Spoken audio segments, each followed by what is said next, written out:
Great, Sai Ram. Yeah, recording has started. Yeah. Okay. Yeah. Thank you.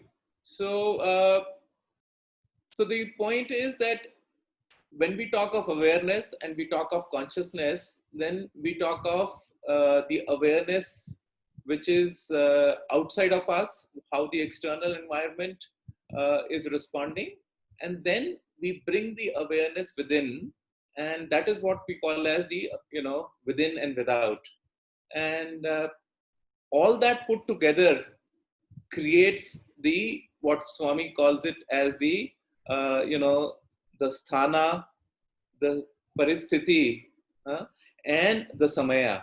So all of them actually build the context for the awareness that we are presently in. So if we look at it from a point of view that we are stepping into uh, and moving closer towards the most beautiful time for which all of us have taken birth. It is what we call as the Satya Yuga or the Golden Age. And that period is, approaching us. But, that world is going to be a world where the, the conditionalities or the conditions, the environment, and the way man will be is so different from where we are today.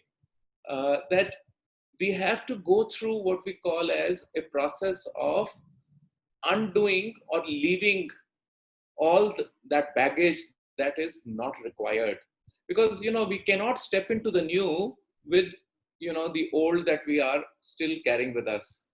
So, and especially it's about the mindsets, because while we are so fortunate to be living in Swami all the time, and the reason why I say in Swami and not with Swami, because it does not matter physically where we are, but because our thoughts are always in Swami, we are using this opportunity, this particular period, which is so unique that, he has created the whole world to come to a standstill, so that we get the opportunity to do things that for which we do not normally get time, or we keep creating excuses that we are so busy that we are not able to devote our time and attention to our own selves, to discover the truth of who we truly are, to discover the divinity,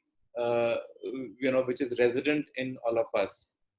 So, so he's kind of created a time where he said, okay, no more excuses. I am shutting down all that you were doing normally, and I'm creating that kind of an environment where no one else is doing anything else. So you have now run out of your excuses, and therefore the best thing that you can do is to go inwards and to go and do those things that you have been postponing in the name of your profession, your work, and being busy, and being occupied and distracted with other things. However, we are still very few in numbers who are looking at this as an opportunity. uh, the world outside is still continuing to be in the mood of trying to somehow negotiate with this time and cope with this time. So therefore new coping mechanisms have come in place. Entertainment is really available at a click of a button. So we have the Netflixes of the world beaming in entertainment right into our homes, and so it's occupying us, and the world is really hoping to get out and be back to normalcy. But as far as I see it, as far as I'm being shown that there will never be any normalcy till the new norms are set up. So normalcy is when you start following a certain norm. We have been used to a certain norm, but remember, those norms have been of an older age, of an age which has expired. The timeline is gone. We are stepping into the new. And so therefore, all the norms of the past are not operable now. And And if we are thinking that we'll be able to clutch on to that habit, that age-old, conditioning with which we have lived, I must tell all of you, and I must say it very, very forcefully, that things are never going to be the same again, never, ever. Because the world as we know of it, as we have experienced it, at least in this lifetime, because that is what we is part of our conscious memory, and that is what we retain, is going to go down the drain, literally. And what's going to come in place of that is going to be something really beautiful and something really magical.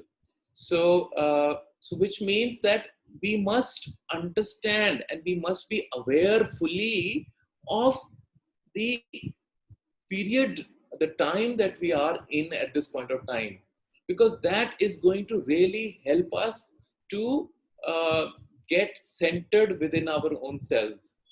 So this point is that the current times are going to see such a change that whatever we have held dear to us in terms of our attachments, either to objects or to people of the world or to the way life has been lived, uh, that those attachments we need to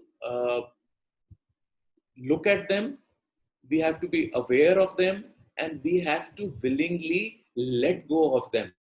And that's exactly Swami here in Mudanali is also doing the same with everyone. He's taking all the children through this whole 4 weeks process of detachment, and then he says he will go into silence. So the whole idea is to teach to the world a systematic way of withdrawal. Why withdraw? Why there is a need to go silent and let go of all the attachments to our ideas, notions, beliefs, is because uh, the new world has no use for any of this. So that means we have to let go of it. Why are we being asked to let go of it? Because if we don't do it ourselves, remember, it's going to be forced on us. And whatever is forced on us is something that we dislike. What is pain? What is pleasure? Pain is something which comes to us because we are not expecting it. We don't want it. And pleasure is something that we are seeking it. So when what we are seeking, we experience what is called as a pleasure. But when we get something that we are not seeking, we call it as a pain. Uh, Example, same knife which is used by a surgeon to perform surgery on us, though physically it may be giving us a pain, but we don't see it as a pain because we see it as a healing. But the same knife, when in the hands of a robber, and it is used to hurt us, then we see it as a pain.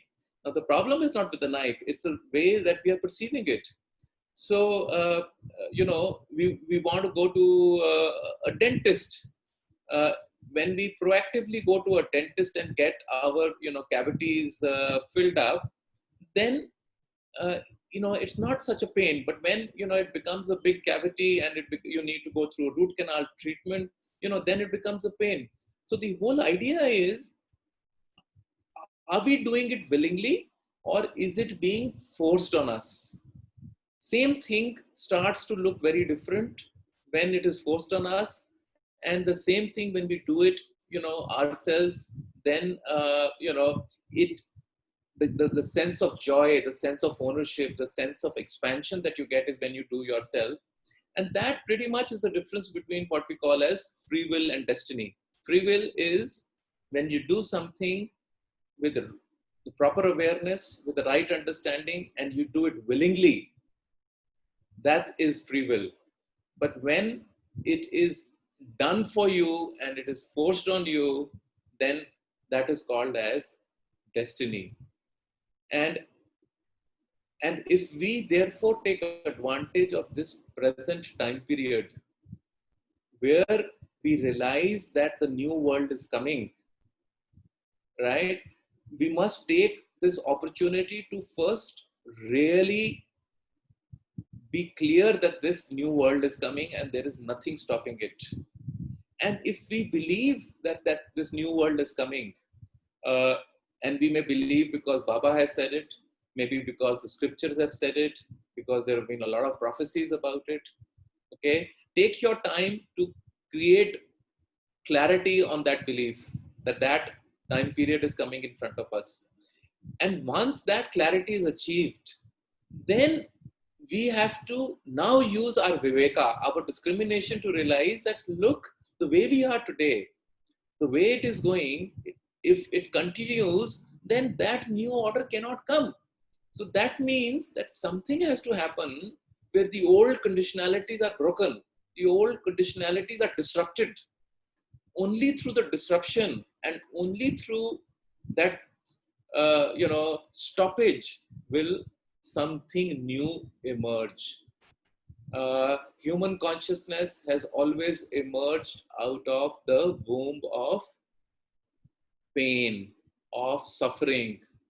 Uh, Even when a mother delivers a baby, at that point of childbirth, the mother goes through labor pains. So this pain is very essential, and pain itself as a word, you know, comes from the fact that our dictionary defines that something which is unpleasant is actually called painful. But if we start to view it as a necessary conditionality, as a necessary,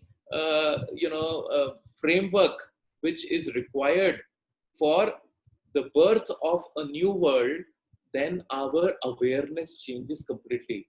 There is no longer pain. You're welcoming it because remember, we have taken birth for this period. Then you start to welcome it. Then that we have to go through this. You're no longer attached to it. So why is there a pain? Remember, it's because of our attachments. But if we think that everything is God's, if we think that everything everywhere is only God, and therefore everything belongs to the God. I came here empty-handed. I was born as a small child. I came empty-handed, and then I started to acquire things in my life, and slowly it became part of my ego, my sense of self-belief, my sense of self-satisfaction, my sense of being able to do things. I'm such and such and a very successful person, and we created a home, a family, and everything. But now remember, we are being asked to let go not of these things, not of these relationships, but we are being asked to let go of our attachments to these. Because conditionalities are going to be changed. If we are attached to any of this, then it will cause us pain. And so we are being asked to be prepared, to prepare ourselves knowingly, willingly, consciously, so that there is no pain, so that we understand that this is a necessary oblation that you have to offer in the fire as your sacrifice for birthing in the new world.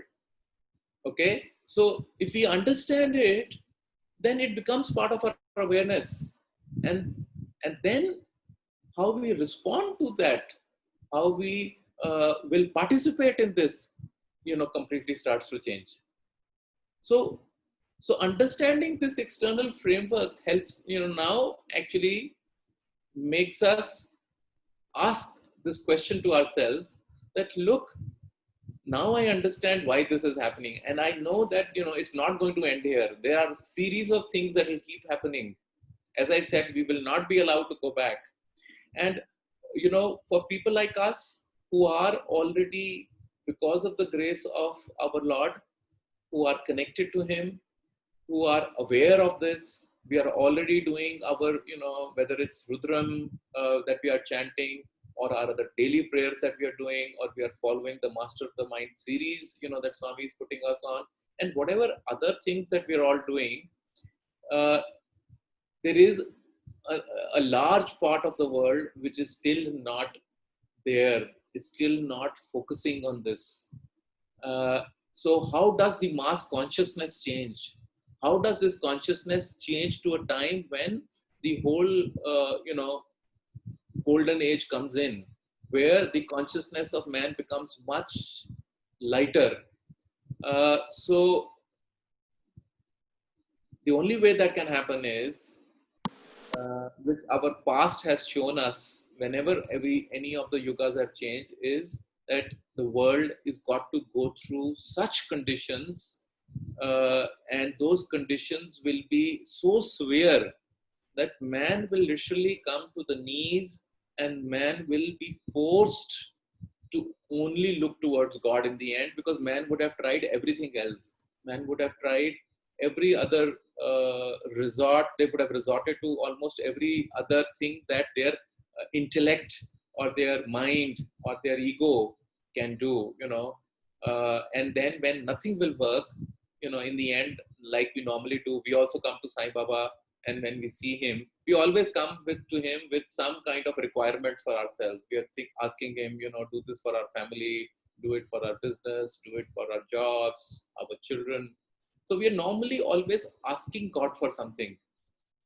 So the consciousness, the times will be such that they will force people to come to that moment where they will realize that now it is not in the hands of human will and human effort, and only God or the divine can intervene. And that is when uh, more of our brothers and sisters will be willing to come to that awareness, where their awareness can transform, where they can participate into that kind of a period. So that's the kind of a time that we are in, and therefore the reason why I'm speaking about it and sharing with you is because I want you to be prepared for it. I want you to be aware that this is a very important time, and this is one of the most beautiful times, which is the time of the twilight zone, or the time when we are going to move towards the dawn, and things really get dark, just before the dawn. uh, but there is no need to be scared or fearful about it, because we know it's happening for something which is so beautiful. The times that we are going to move in is going to be uh, you know uh, so what you call it, fantastic, that we can't even imagine today how knowing the world as it is today is going to change. And the world of love and light, of brotherhood, as he says, the fatherhood of God and the brotherhood of man, actually will be something that we all of us are going to experience. But we should also be aware that to experience that, we have to go through this painful period of transition. And if you are aware of it, this word, this pain will also go away.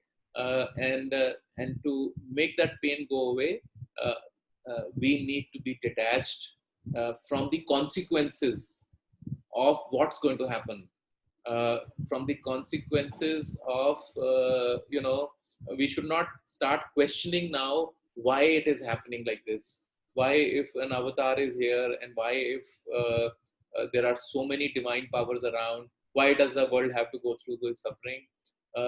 These questions are beyond our comprehension. When a yuga changes, there are certain events that get activated, and they have to play themselves out.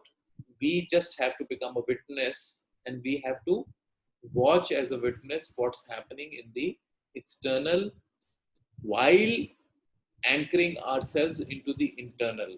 And so that brings me to the second point of our discussion, that how what is this awareness that we need to bring within ourselves.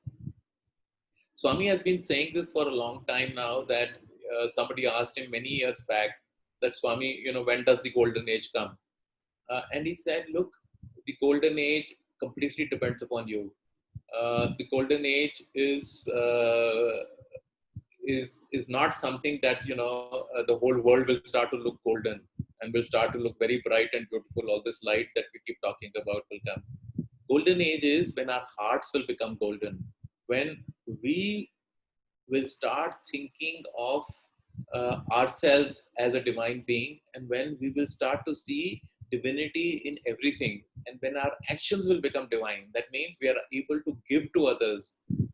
And this test is coming. I'm telling you, be prepared for this test, because as the humanity is going to shake, and as the humanity is going to start coming, is going to grapple with the times that are going to come.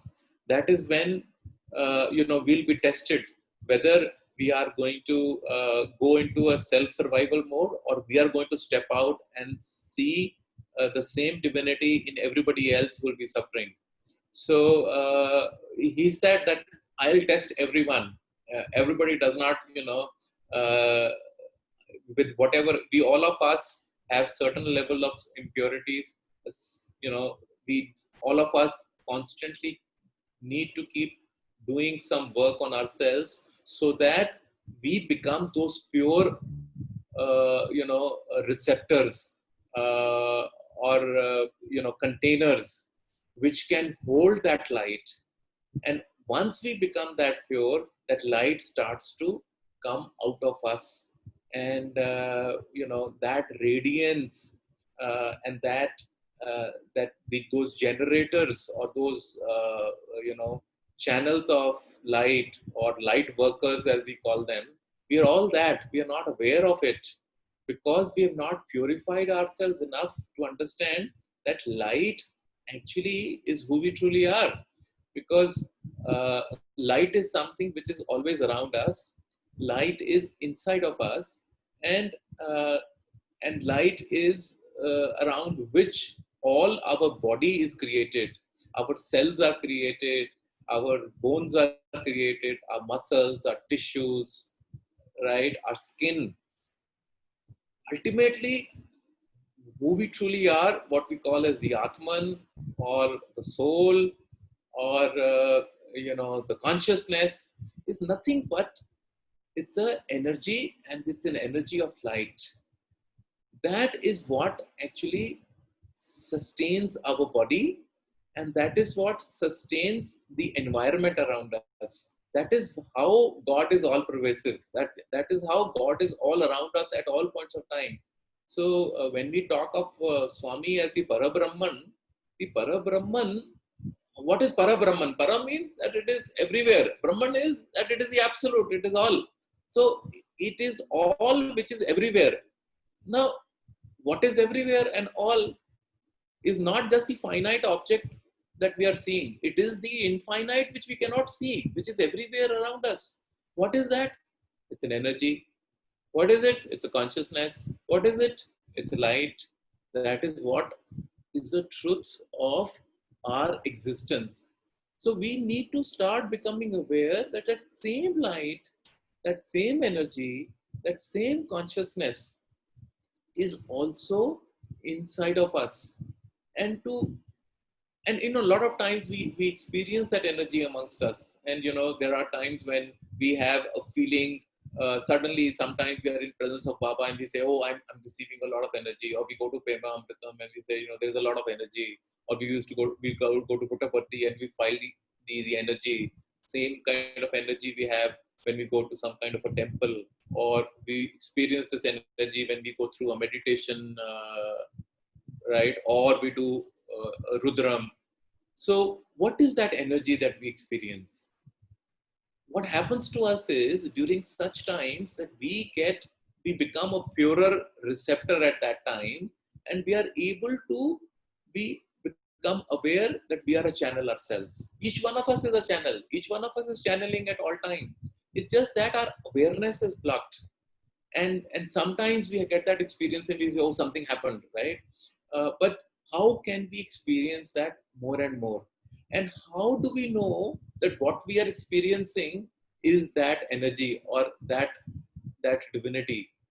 And that's the reason why, as I was guided, I started to conduct these meditations, which I do twice a week.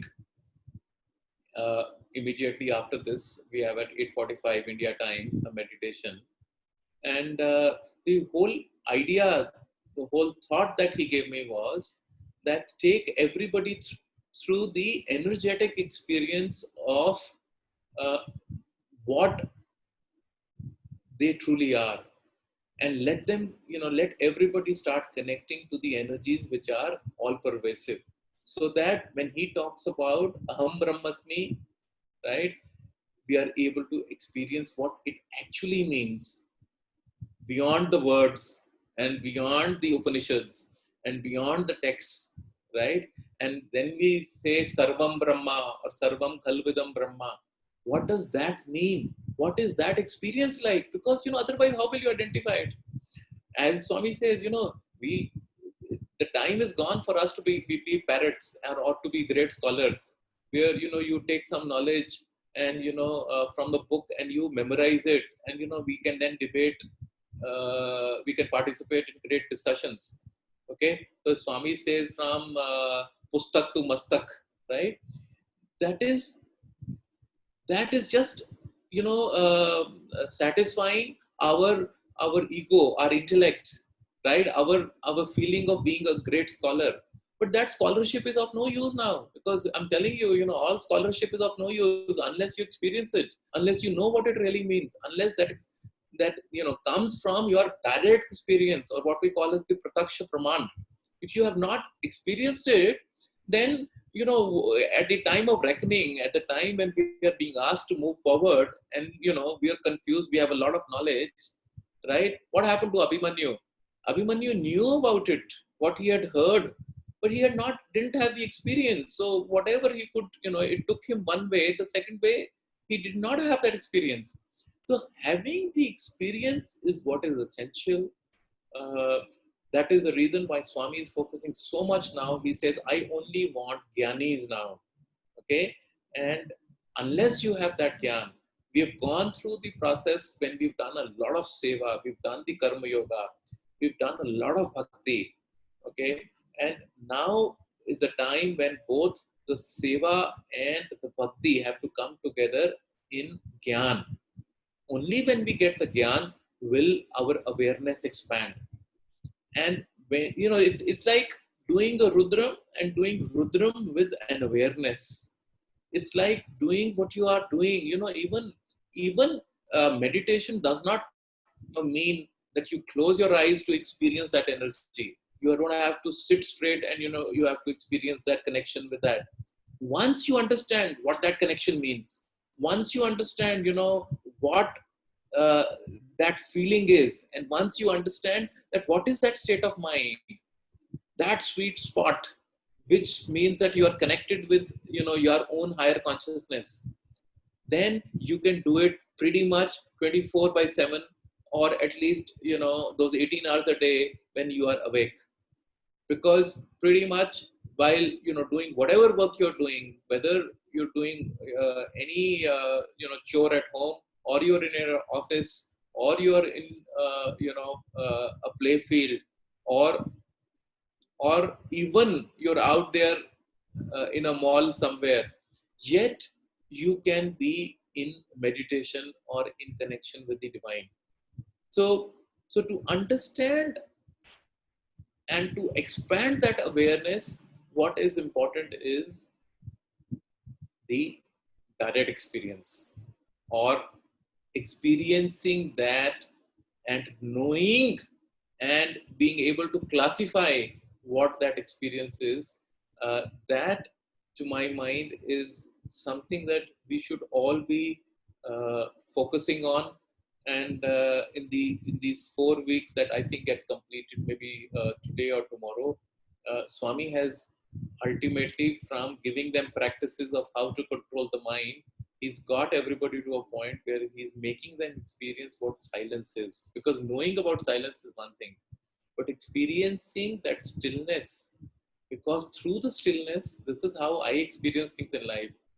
Uh, you may be in the world, you may be, as Swami said, Swami's famous quote used to be to have your head in the forest and hands in the society. Now, what does that mean? Head in the forest means forest is a place which is completely still, where there is only silence. And hands in the society means you're actually in the noise of the world. You're doing work. You're serving people. So he says, your head should be so still and so calm that through the stillness of your being, you are able to actually perform selfless action.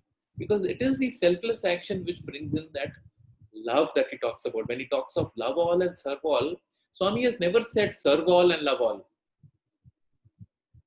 Not by serving all will you be able to love all, but by loving all will you be able to serve all. And that love is that selfless love.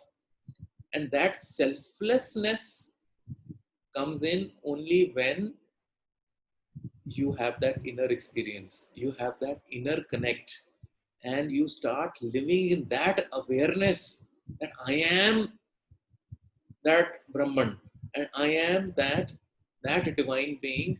See, remember Swami simply said very beautifully, his first and last teaching was so profound. He said, I am God, you are God.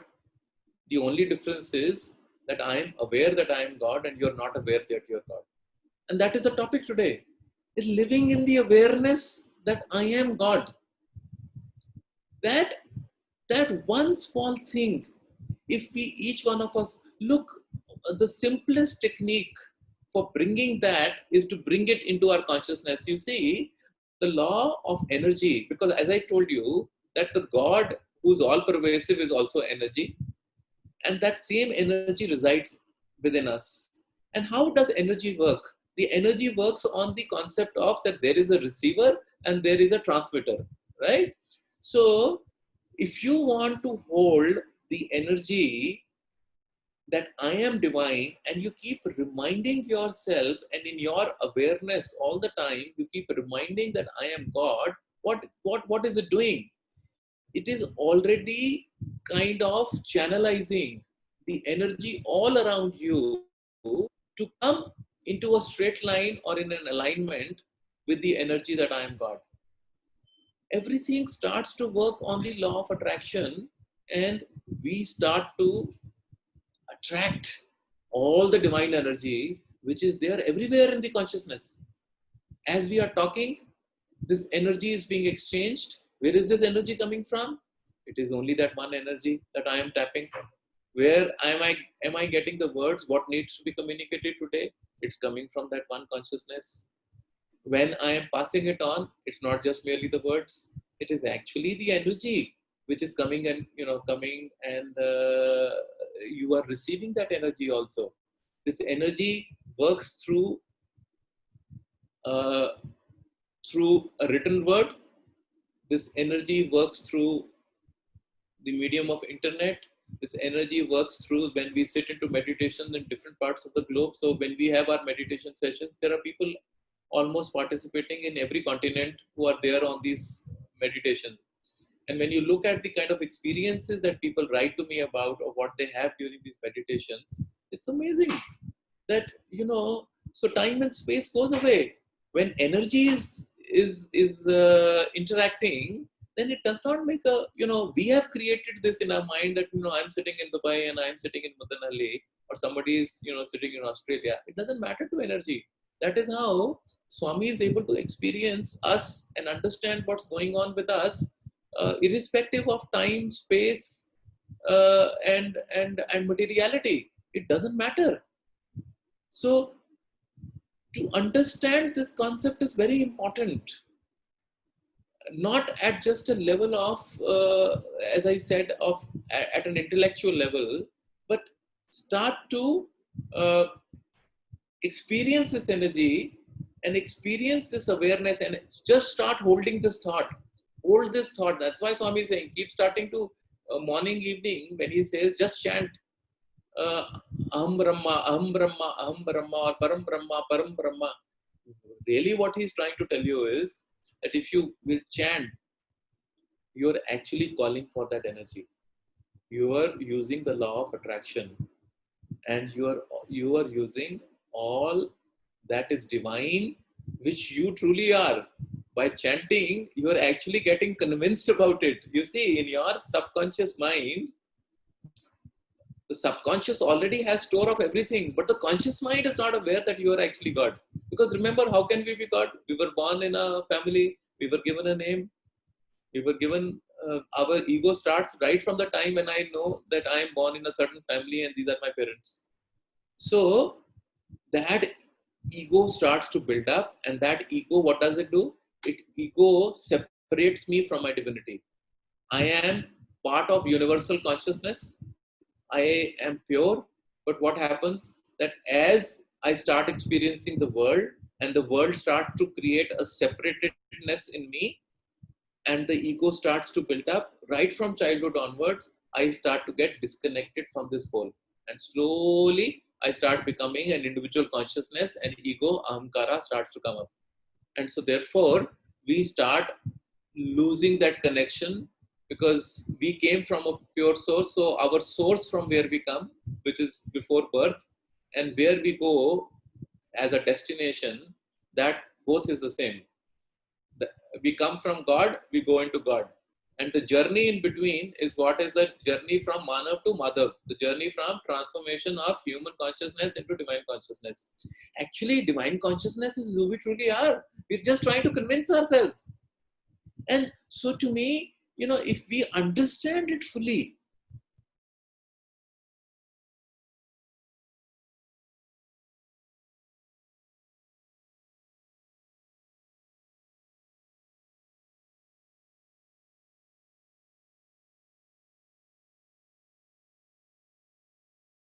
we were given that understanding through our courses, and then we started to apply it in our lives, in our businesses, in our jobs, and we've started to become good, and we started to deliver results. And therefore we started to believe, yes, I can do it. Yes, I can do it.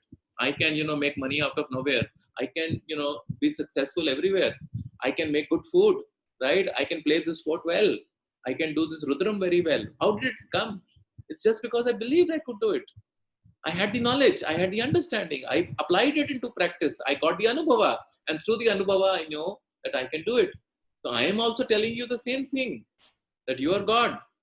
Bring the awareness, start to experience it, and keep calling for it. It will start to come, and then you will experience it, and then you will know through the meditations and through the other processes. You will know that this is what it is, and then you will know, yeah, this is what I'm experiencing, and you will start to grow by leaps and bounds. You will know that you are on the right track, and that joy, I can tell you, is so beautiful, because then you don't need anybody's validation. Today we have so many doubts, so many questions we want to ask people. It's because we are lacking the anubhava, and so therefore everything is theoretical. So when it is just pure theory, we never know for sure. Okay, so but once we start experiencing things, then that is what is the expansion of awareness that starts to happen, and you know it from within that this is the truth of your experience. Nobody has to tell you what you need to do, and this is what everybody calls as the inner guru, or being connected with the divine consciousness from within. So these are some of those things, and you can then figure out your own ways of how would you want to bring this into your expansion, because each one of us is different. I think differently than you do, and each one has a different way of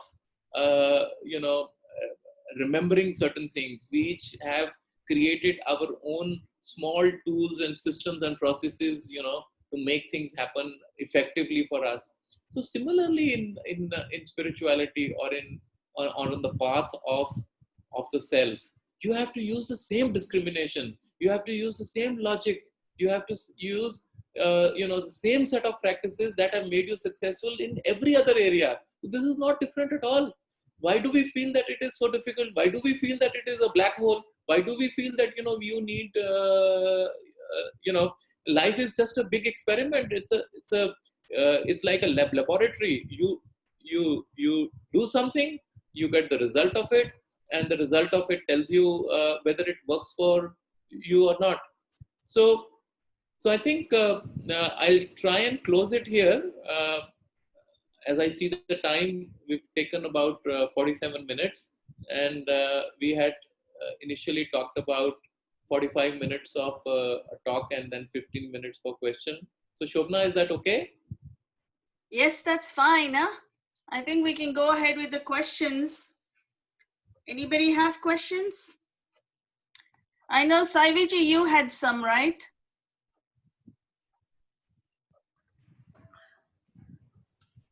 Sai Ram. Saiviji? Yeah, Sai Ram.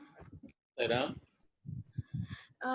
I was thinking like when yesterday when they posted on living with awareness, I was thinking about practical situation where to cope up with fear of the unexpected, to cope up with fear of people, like even at there are many youth, college goers, school goers, like a teacher or somebody who is senior to you or in an organization, and you are blamed for no reason, or you're not liked by a person for in no particular for any particular reason. How to behave in such a situation, how to handle people who are short tempered and you don't know how to respond, and or people who might not like you for any reason. Yeah. You see, all this comes in from uh, the, as I said, that all the problems of fear. Where does fear come from? Fear comes from ignorance, ignorance of our own reality. Uh, People normally respond or react from their own conditionalities, their own insecurities, their own beliefs, their own understanding. And unless and until we start to experience our and know for a fact who we truly are, you see, we will keep getting hurt all the time, because a hurt or an uncomfortable situation is happening because our ego also comes in, and we believe that somebody is being unfair to us, or somebody, does not even know my reality, or somebody is accusing you of something which is unfair. This whole feeling of being a victim, or something that is wrong is being done to us, is only coming from our own uh, ignorance about our true reality. So when you know that you are a divine being, and when you are complete in your own self, it does not matter what somebody else is telling you. So what I'm really trying to tell you is that, you lift yourself up to a level where it does not matter to you what this guy over here, is doing to you at all points of time. Do you understand? Because if you are at the same point, and if somebody is, doing something to you, then you are going to get hit all the time, and you are feeling battered, and you are feeling that, you're reacting to it all the time. But when you become a witness, and I am divine, and I am not this limited body, and I'm not this limited consciousness, then what happens is, and that this person is operating from his fears and insecurities. So to deal with somebody else's fears, you have to become fearless. You have to understand yourself. Then what do you say when somebody does something like this? Instead of feeling hurt, what you would say? Forgive him, for he knows not what he does. Right? You get into the mode of forgiveness. You get into the mode of understanding. You actually feel sorry for somebody like that, and you say, he's still operating, or she is still operating from a, a old paradigm, or a paradigm where the person does not understand the truth. But if you've understood, if you know who you are, then you are not affected by this. So you have to reach that kind of an understanding. So that that point is very, very, important for each one of us to know, that as long as we are getting impacted and we are getting affected, it means that we are also operating from a body consciousness or a very limited and a restrictive understanding of our own selves, and we need to step up and get onto a higher zone where we become a witness. See, ultimately, when you experience in the awareness of who I am, I become a witness to the energy which is within me, which makes me understand that there is something more than this body, there is something more than this speech, there is something more than this mind, which is able to experience what the mind had never experienced before. So that witness, that drashta, that witness you have to activate in yourself. Then everything becomes, you see, look at how God is, look at how Swami is. Swami knows each one of us. Swami knows each one of our weaknesses also, and all the things that we keep doing every day. And yet, does he react? Does he actually come in and step in and tell us, "Hey, I love you so much, but what a fool you are. Why are you doing this?" It does not. It's a witness. That consciousness is a witness. It's the same witness, and that is how he's able to even get to know about what's happening inside of us, because it's that consciousness. So you operate from your consciousness, then anything that anybody else is saying, it does not impact you. You grow beyond it. You have to overcome it, not by coming to that level, but raising your level up. Yes. Does that make sense to you? Yeah. Yes. But as school children, with teachers, how do they practice that? Because my kid often comes to me with this question that the teacher has scolded, but I get scared to say that I didn't do it. How to, yeah. How do you tell a child that Abba want to come to that consciousness and forgive that person is okay? That is at a longer run for adults like me. I should practice that. But for a kid at that stage, to get the scoldings, is it fine or how is it? You see, the point is that if you believe it is fine, then I think the question more is, see, our children will start picking up what we are doing, and if we get them to the understanding this, in our Gurukula system of education, and that is why Swami is bringing that education system back, that in the Gurukula, the child at the tender age of 6-year-old was actually brought into all the mysteries of the Upanishads. All the higher truths were actually told to the child at that point of time. So the fact is that, we think that only at a grown-up age can we expose the children to this truth. Actually, it's the opposite. They already know this truth, and before they become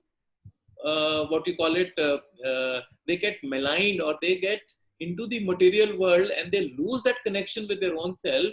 If you bring that understanding to them at that point of time, you'll be surprised that they will actually outperform us. They'll be able to get into that experience of that divinity much sooner than us. So to my mind, to expose your child when the child is facing this, and you start to teach them at this age, see, they are sponges. They will actually pick up far better than any one of us. And the reason why we feel reluctant in sharing this with our children is because we ourselves have not experienced it. We do not know whether it's just a good thing to say, or whether it actually is going to give that child something substantial. So to me, our insecurities and our lack of confidence on whether this works or not gets translated into how our children feel it. So if you feel confident about it, like I'm feeling very confident about it, that if you share this with your child actually will figure out a way how to deal with it far better than what you can imagine. For sure, for sure. Sai Ram, Brother Venkat, Sai Ram, Brother Vikas, I read your blogs. You're so amazing and very, very inspiring. And you're one who transcended, you don't operate from a mind space at all. You have reached that stage. Just for the benefit of all of us here, you've had a roller coaster in your life. You had so much, you lost. I mean, all kinds of things you have faced. If you can narrate one or two examples so that, it can say, look, this is a man who's had a similar kind of roller coaster and he has transcended. If you can share. It'll really help us. Sure. Oh, what's your good name? My name is Ranga. Nata. Okay. Uh, well, I can share a few things with you, and which I've just actually, it seems that you've read a bit of my book. So 2 days back, I released my second book, which is called Let Go. And that whole book is actually about letting go of, all the things that have been precious from me. And as I said, that initially it was that he was always taking it away from me. It felt that he was snatching it away from me, and till I understood that he was actually trying to make me. He was trying to train me like uh, the circus master trains a circus lion, and our guru or our God is actually like that.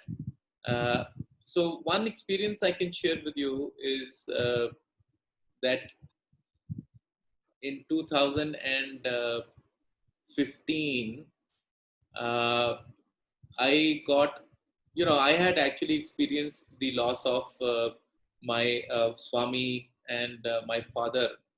Both died in about 3 months of each other in 2011. So I kind of lost two fathers, one my spiritual father and one my, this body's father. And so I was really shattered because, both of them were like a pillar of support for me. And I used to find so much strength, with Swami and as well as with my father, that I felt really shattered, and I didn't know, if I'll be able to come out of it. But however, I started to experience a lot of uh, presence of both my father and Swami uh, with me in their formlessness, and my wife was a very very strong support for me. She and I were like, and I continue to be soulmates, and we were, we've had a very extraordinary kind of a relationship where Swami had told us that, look, the two of you always, come together as husband and wife, and you always come, when my mission happens. And so, and we enjoyed a relationship which I can't tell you, there couldn't have been a more perfect relationship of a husband and wife, where we kind of always did everything together. And that meant that even during the day we would talk to each other, and we would, share with each other our experiences. We would never go for a walk alone. We were always, walking together. We did practically everything together. That was how close that relationship was. So you can say I was married to my best friend. And in 2016, in the month of December, and she was a medical doctor, and my friends used to call her as Mother Teresa, because her whole life was dedicated towards serving the underprivileged people. And for her, she had actually had no interest with money, and her desire only was to bring healing to all those people who could not afford it. And a person who had, helped everybody, was always smiling. She was detected with a cancer which was of the rarest type. And when it was detected, we were told that she had only 90 days left, because it was already spread all over, and it was kind of a very brutal kind of a cancer. So for me, those, and Swami gave us exactly 108 days from the day it was detected to the day, she also left, completed her bodily journey. So those 108 days were days of real, struggle. When we, there was a lot of hope. Initially, I thought that nothing can happen to her, because remember, Swami had said that You always come together and you always come to be part of my mission. And I knew in this life, we had not done anything towards contributing to that mission. So I thought it's just a, rude wake up call. We are all so much entrenched in the worldly way of life. You get interest in your children, you want them to grow, you want their futures, something or the other. It's like a fruit. There's always another fruit that is always enticing you, and you keep getting attached to more and more things. So, but those 108 days that we got from 21st of December 2015 to 8th of May 2016 were so profound. Those days were, because we would battle from hope to despair to anger to to being, to feel that, as if somebody was trying to take away everything out of you, all that you ever had. I had built up a great profession, I had built up a great consulting practice, and I saw everything in front of me being taken away, right? And then you realize that, look, the consciousness was trying to teach you something. The consciousness was trying to give you something by taking things away. And uh, and, and that process of letting go, and how by the end, from during that period of refusing to let go, I thought I could actually stand in front of death, and I could stop Yama to come and take her away. And I knew somehow I had that power in me that I could do it. I felt very confident that I could do it. And there were times that I experienced that power coming into me, that I know that if I decide something to do it, I can actually perform those things. Swami used to tell me that you don't realize the powers that I've given you. And that was one time I thought that I'm going to not let Yama even come forward. But then slowly, as I realized that, the understanding started to dawn to me that, look, I have experienced Swami and my father's passing away, but I yet experience them with me. So, is death such a thing? Is death actually a separation? Is death meaning that, that the soul does not remain with you? Uh, and as the day kept coming closer, I, accepted the fact, and I let go of her, and I told her, look, I think in your consciousness, you are able to see both the worlds, and you are in a far better position to make that decision of whether you should stay in this world or you should go to the other world. Uh, I cannot take that decision because I am attached to you, and I may be taking, a decision based on this attachment. But I at least have this much of detachment now that I allow you to take that decision, and you choose which world you would like to be part of. And then she told me that, look, as an angel, I will always be there with you. I am not leaving this mission. I can perhaps do this mission. I can perform my role in a far better way, being in a different form, or being in the energy form of energy. I can actually perform this role of being part of this mission of transformation for which Swami has come to take us to the golden age. And that that loss, or that separation, actually was so profound that it gave me the final experience that I was wanting to know, that yes, that body is an illusion, and that formlessness is our real truth. And this formlessness, and therefore it came to me that I must experience this formlessness while being in this form. And having experienced it, then I knew that it was my dharma, that I have to share this with everybody else. I have to become a bridge. I have to become a boatman to be able to offer this to the others, so that they too can do it. Because it's just a question of It's just a question of tasting it. It's just a question of experiencing it once. And we all have these roles that have been given to us.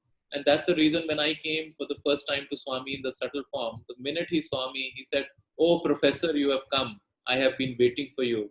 I have many, many, many, many things for you to do." So when I thought of Professor, I said, why is he calling me a professor? I have never taught anything. But then I knew, and he calls me his professor.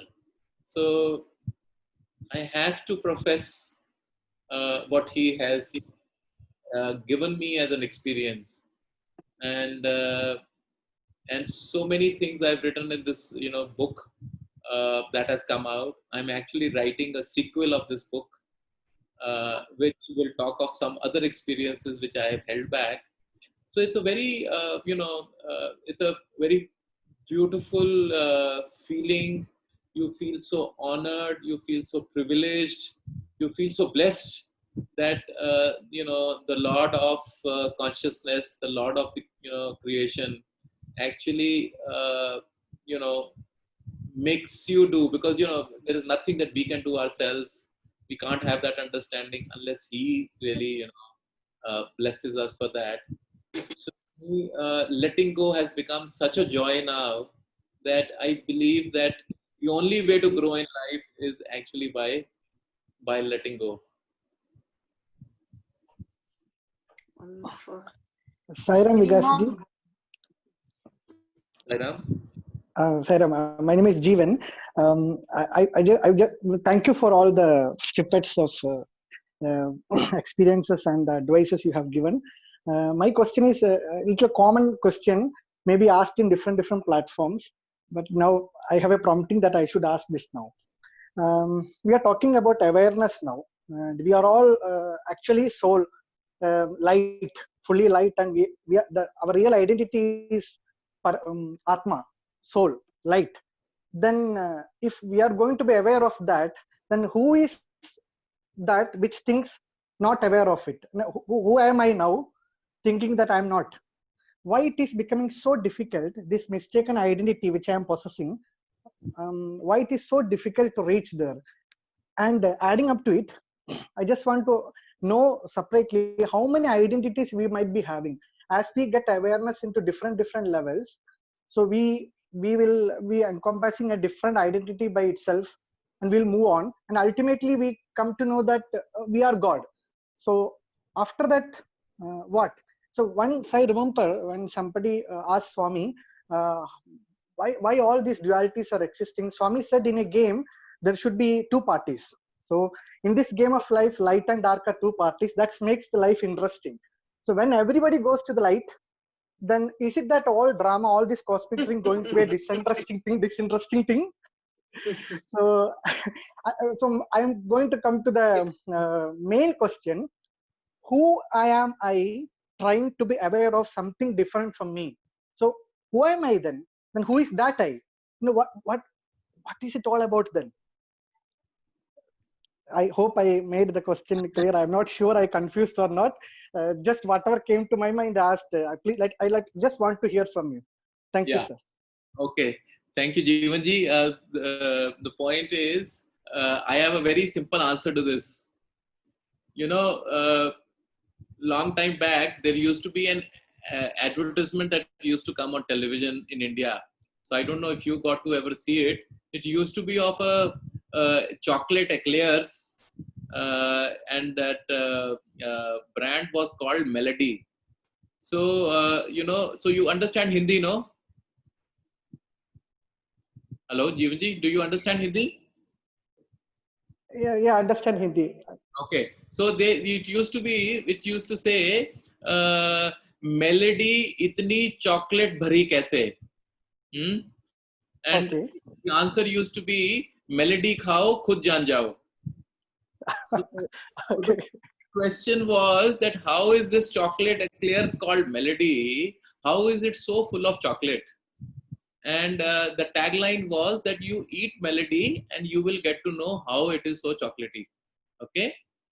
So the problem with all of us is that we are great scholars, right? And as I told you that, the biggest problem that we all have, which is coming in the way of the experience, is our own scholarliness and our too much of knowledge, our too much of, we have read the books and, we have said, who's this I am, who's experiencing, so therefore who's that which is not experiencing, and therefore when I will experience, will I experience? And, we have got ourselves caught up in knots.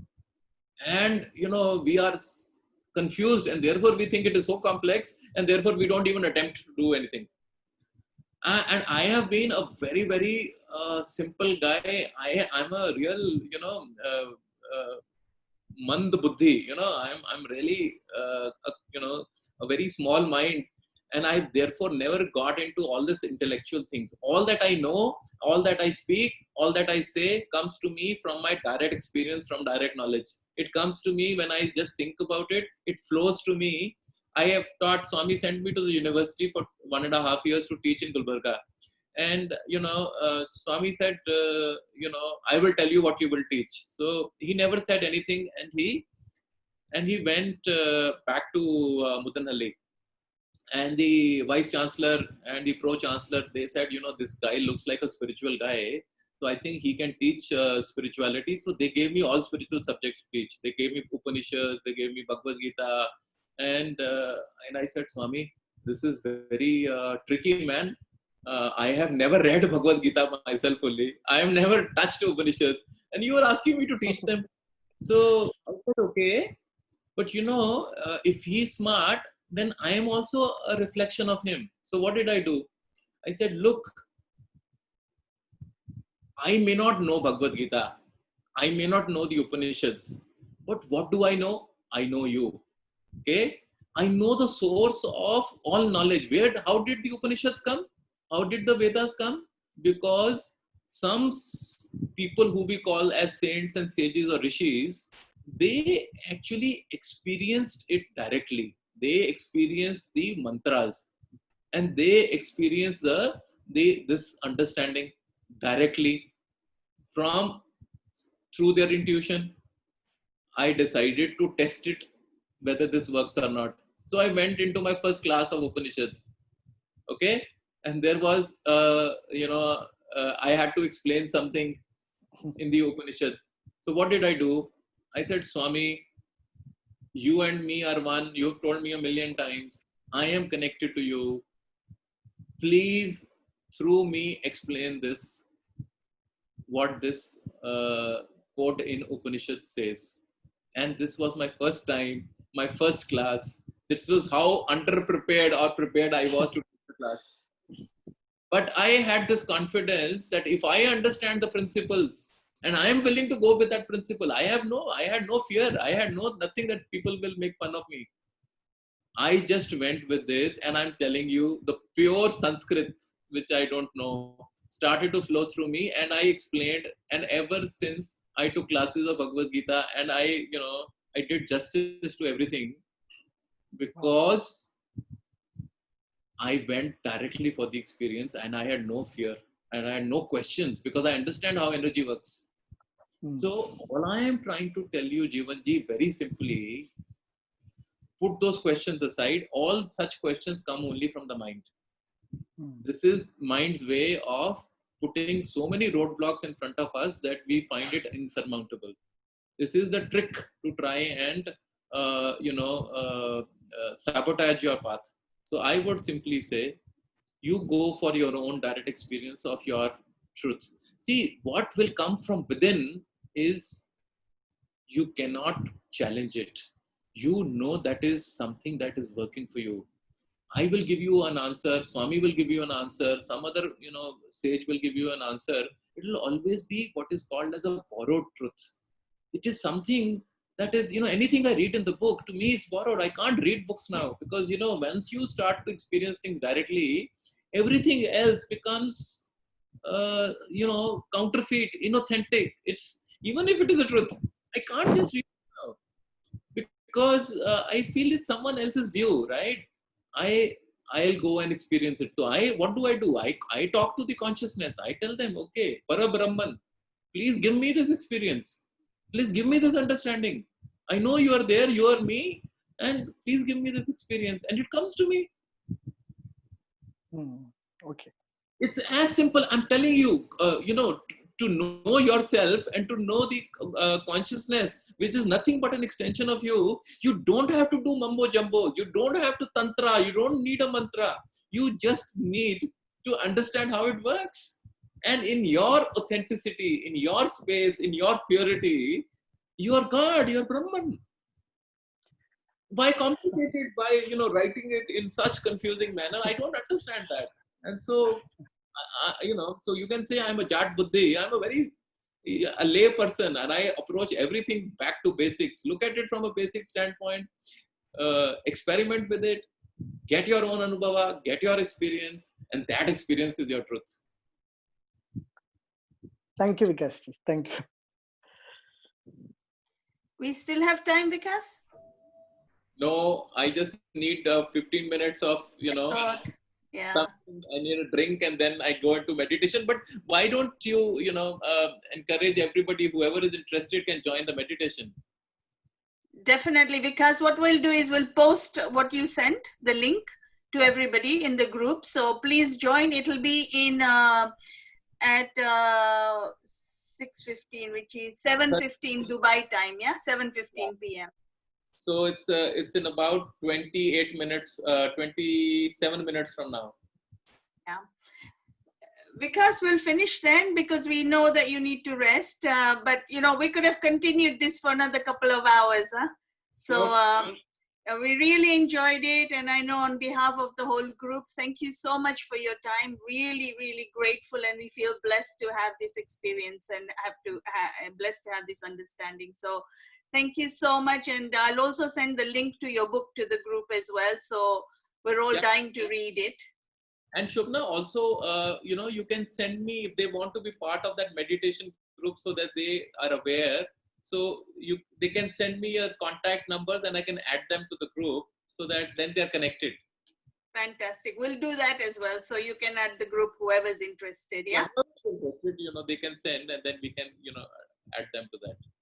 Yeah, no, I've experienced the meditation. I was telling Madan just this morning that universal connection is still difficult to fathom during the meditation, because you're absolutely right. There's no space or time there.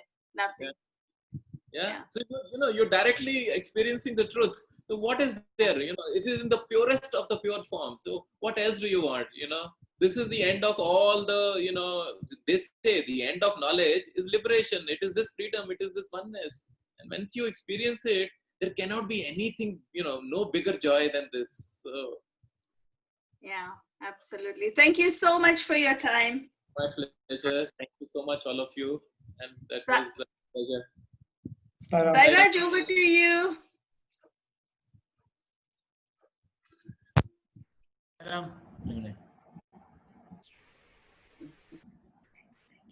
Thank you very much, Vikas ji. Very thankful for this special time. We'll spend you the Sai Hrudyam family. Thank you very much for everything. Thank you so much. My pleasure, and hope to see all of you soon. Sairam.